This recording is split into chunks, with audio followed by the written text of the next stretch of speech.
Teppei Arima, a dedicated and joyful teenager from a lively family, enjoys spending time with them and practicing kendo with his father. One day, after a pleasant breakfast with his family, he heads to school on a scooter, but little does he know it's the last time he'll see his parents. 2 months later, still consumed by sorrow, he visits their grave and decides to live with his grandfather, Ishin Arama. While in town, he encounters a stunning girl fleeing from thieves in a royal horse carriage.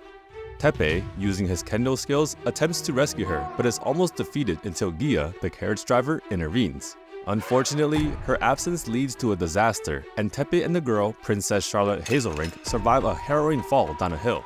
Teppei wakes up beside Charlotte and they introduce themselves. She's cheerful and playful. They make their way back to safety, where she bids him farewell. Teppei returns to his family's group but is detained due to his katana. Ishin intervenes, and Teppei is introduced as his successor, much to his surprise. Teppei confronts Ishin about the announcement and learns about his mother's original plans for the empire. The party attendees vie for Teppei's favor, including Vincent van Hossen, who confides that some hope for Ishin's demise. As the party ends, Teppei observes a woman practicing fencing and joins her, only to discover she is Sylvia, Vincent's eldest daughter and his unexpected fiancée.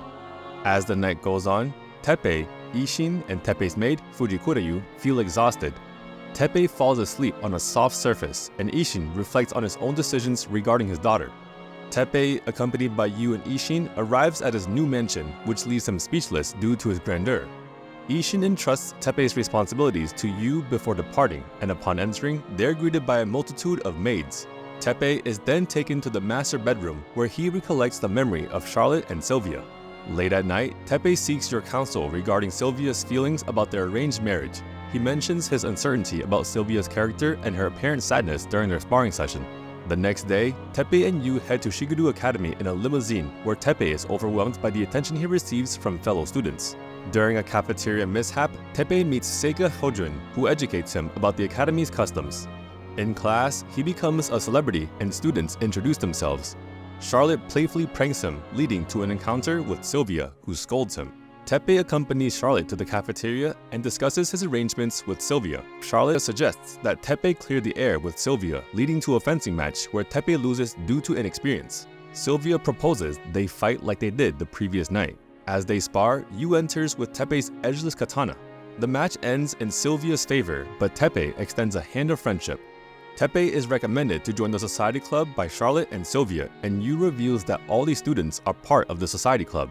Teppei begins training with Charlotte and Sylvia to become a proper noble in preparation for a school ball. When traditional training doesn't work, Yu suggests going back to his martial arts roots.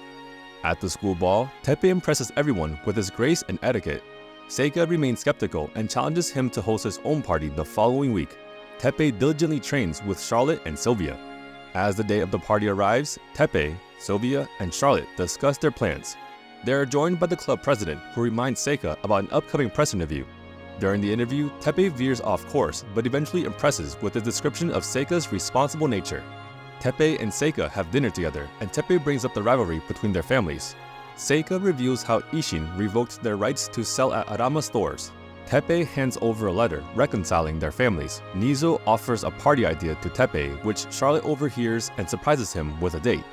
During the date, Charlotte asks Teppei if he would marry Sylvia, and Teppei expresses confusion. Charlotte explains Sylvia's determination and reveals a childhood letter from Sylvia, adding depth to her character. As the day of Teppei's party arrives, members of the society club gather at the train station, preparing to visit the hot springs. Charlotte and Sylvia share insight into Charlotte's worldly experiences. They reach their destination, and everyone is given their private spaces to enjoy the festivities. Teppei uses his charm and MasterCard to convince her to spend time with the members. As everyone settles in, some students express their gratitude for the hospitality and the daring act of peeking on the girls' side. To relieve the group's uncertainty, Teppei playfully reveals his power as the lucky creep. In the evening, the women prepare to visit the hot springs, and Sylvia's fencing sword becomes a subject of mockery. However, Sylvia remains unfazed. During their soak, a group of men led by Teppei joins, and one man enters the girls' side, resulting in a comical confrontation. During a team meeting, the unidentified overweight guy offers to sacrifice himself in jest. The team moves forward until Nizo falls into a trap, followed by Teppei, who ends up in the girls' side. Seika lectures them and suggests a friendly game of table tennis to mend the situation. Both groups enjoy their time together and they decide never to hold grudges against each other regardless of Tepe's eventual choice. After returning from the hot springs, they resume their daily school routines. Tepe tries to prank Charlotte, but she sees through it.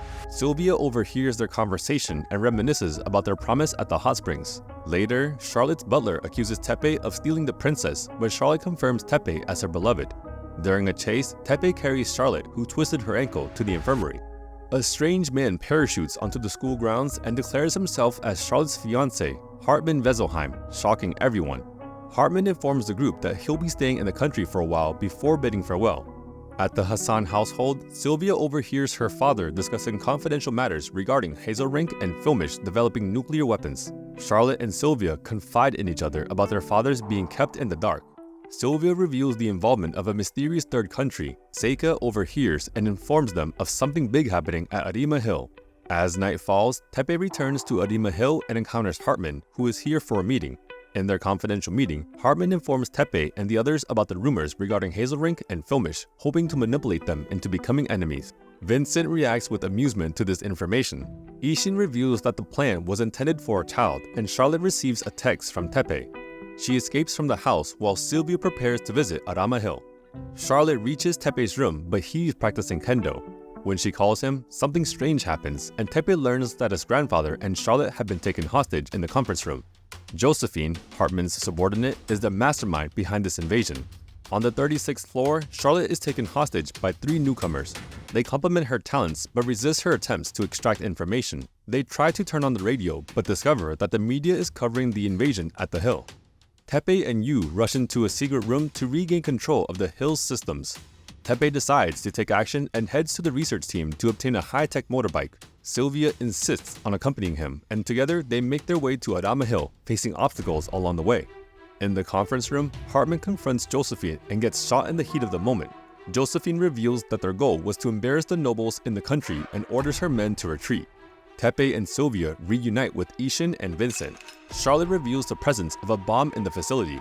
Yu reveals the location of the bombs, and Sylvia, Seika, and others set off to disarm them.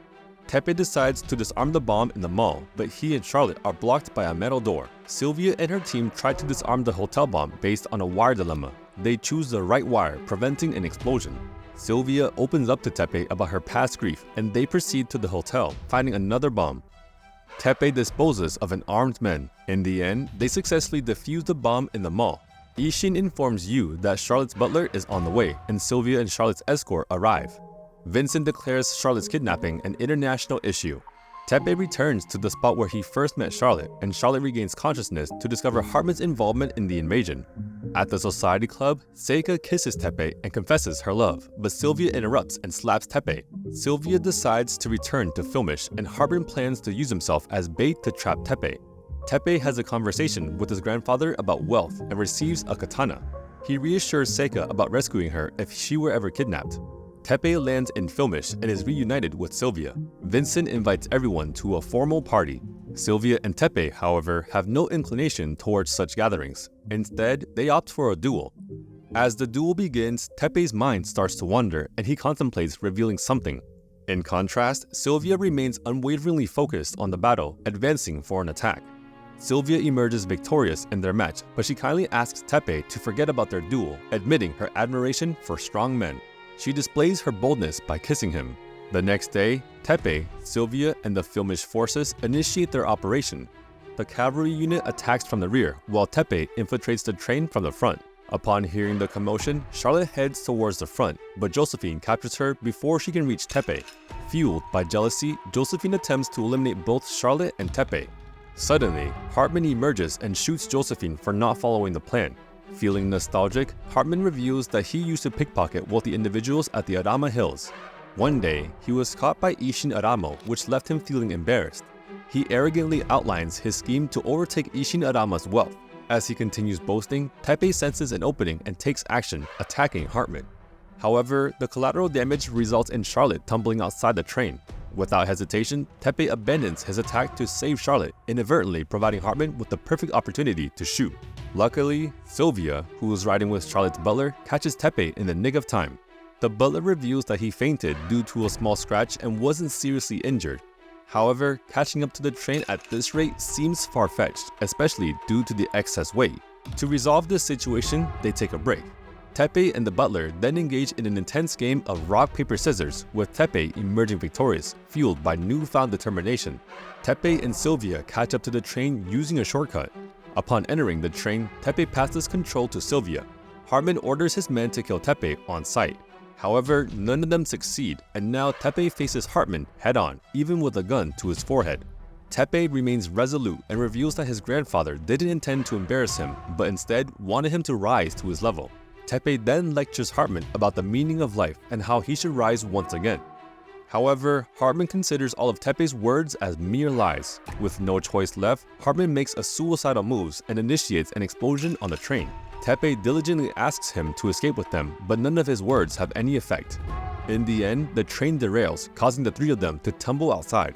Thankfully, both Tepe and Charlotte are caught by Sylvia, while the butler catches Hartman. As everything settles, Tepe, Sylvia, and Charlotte return to the society club. Meanwhile, Josephine regains consciousness, finding Hartman beside her bed. In an attempt to celebrate the victory, Tepe dances with each of the four girls one by one.